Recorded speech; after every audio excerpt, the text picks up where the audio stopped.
Hello viewers, I am Mr. Dilip Kumar Pal, stands before you with the part 2 video on the topic decentralization.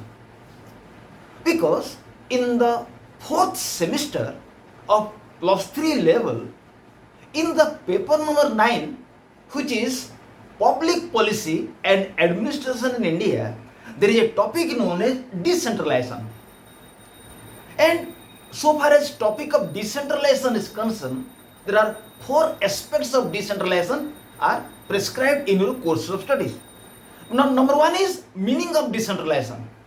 Number 2, types, approaches of decentralization. Number 3, types of decentralization. Number 4, significance of decentralization.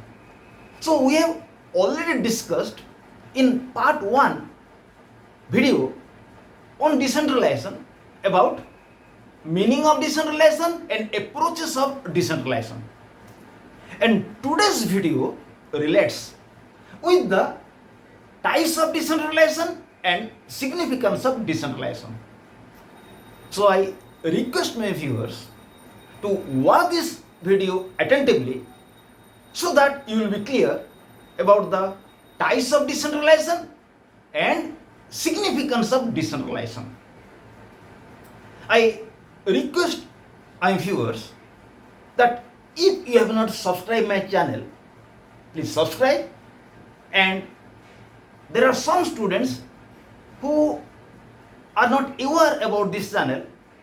Please help them to know about this channel and advise them to subscribe my channel, so many of the students will be benefited, because help to friends is help to God. Let us start. What are the types of decentralization? What are the categories of decentralization? Decentralization is a modern concept. It is considered as a means to promote social, economic and political development. Today, all the nations may be developed or developing or underdeveloped. They know it very well that decentralization must be adopted to promote social, economic and political development. So, decentralization is a catchword today.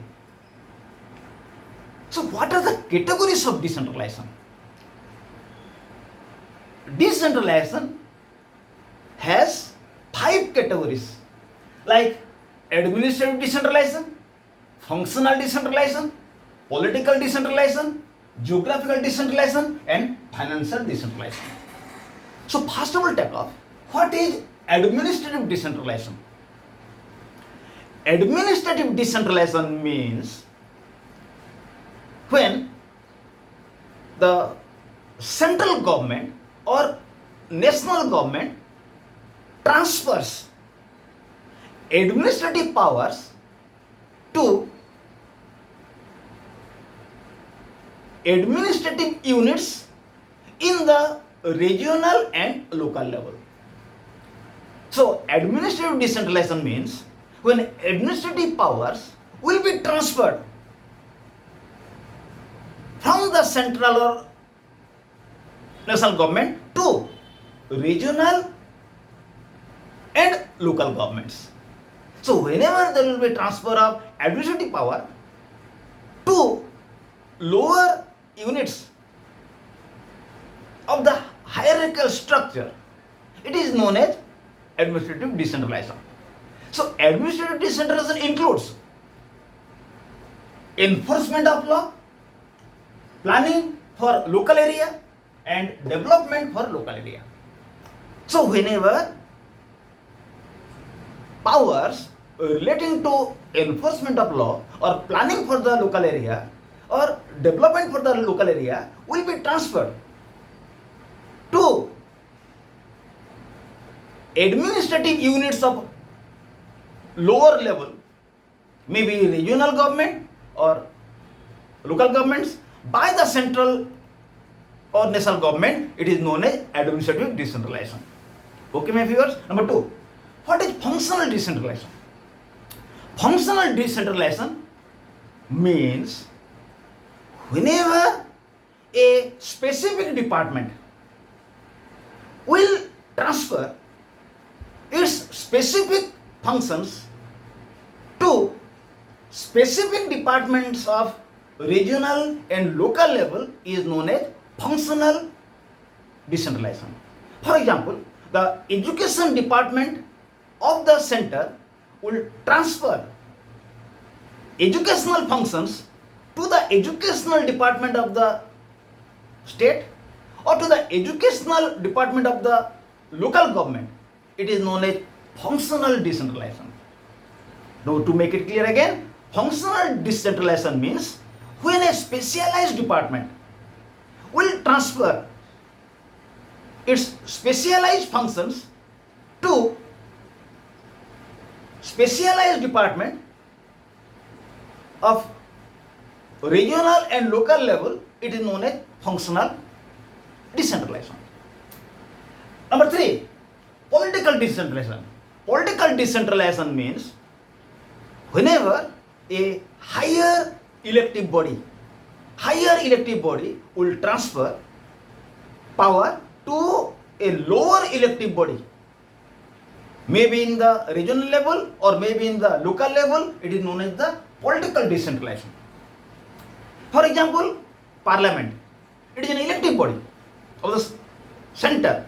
If it will transfer some power to state legislature, which is also an elective body, or to local government, which is also an elective body, it is known as political decentralization. Now 4, geographical decentralization. Geographical decentralization means whenever there will be transfer of power from the headquarters to the field, it is known as geographical decentralization. In geographical decentralization, there will be transfer of power from the field to from the headquarters to the field. Finally, financial decentralization. When financial matters like taxation, fund and expenditure will be transferred from the center to the regional government or local government, it is known as the financial decentralization. It means whenever financial powers like fund, taxation, expenditure, these matters will be transferred or will be given to governments of lower level, maybe state level or local level, it is known as the financial decentralization. So we are clear what are the categories of decentralization. Now we'll switch over to significance of decentralization or advantages of decentralization. What significance decentralization has? The first significance of decentralization is that it reduces red tapeism in different spheres. The first merit of decentralization is that it reduces red tapeism or delay in different spheres. Because in decentralization, there will be power in the regional level and in the local level. From those level, decision will be taken.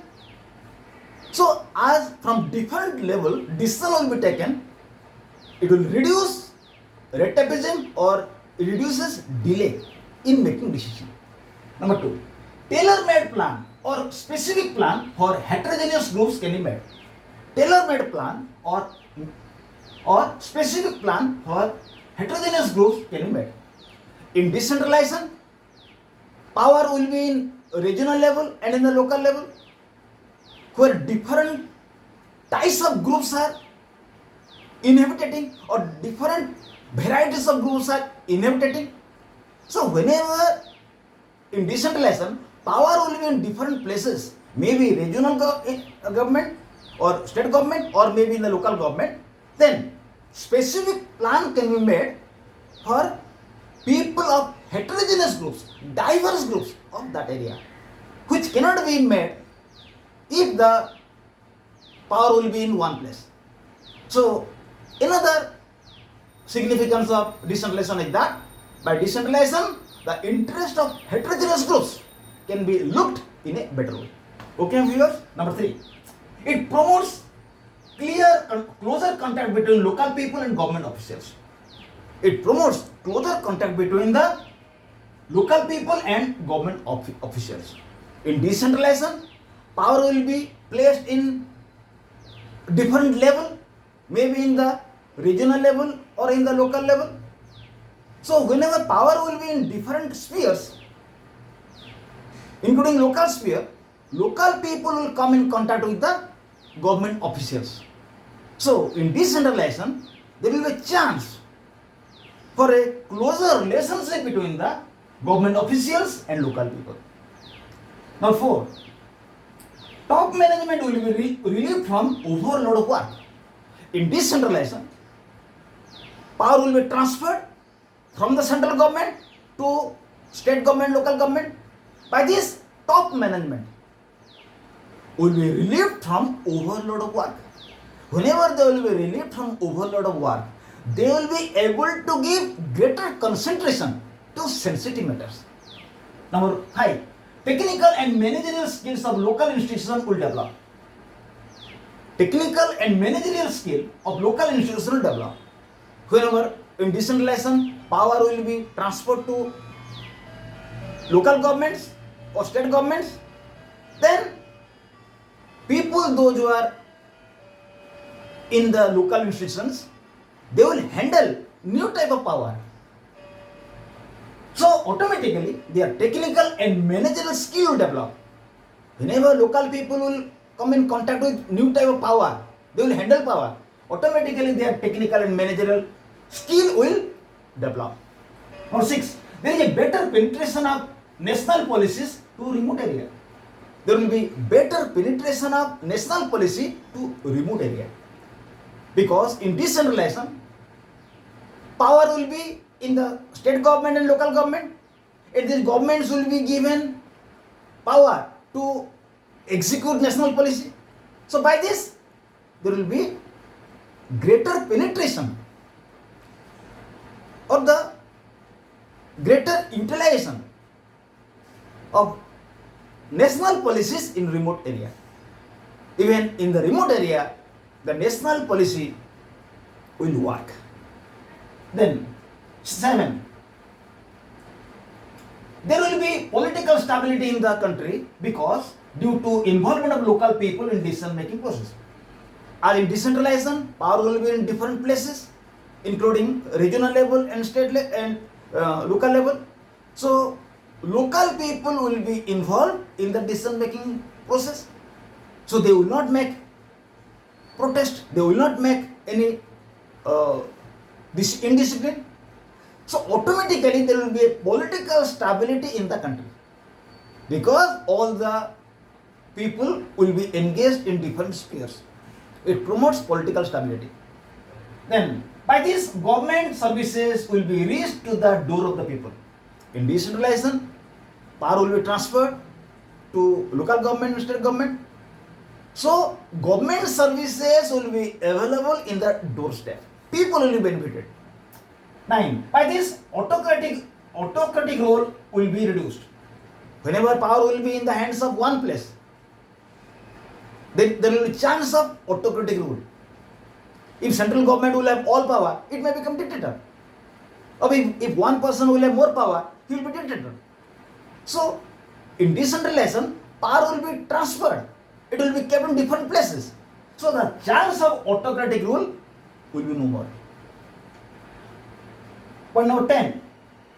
Significance number 10. By this, local bodies will be strengthened. In decentralization, when power will be given to local bodies, they will exercise power, they will be strengthened. They will become more strong. 11 number point. It promotes political education of local people due to their involvement in local politics.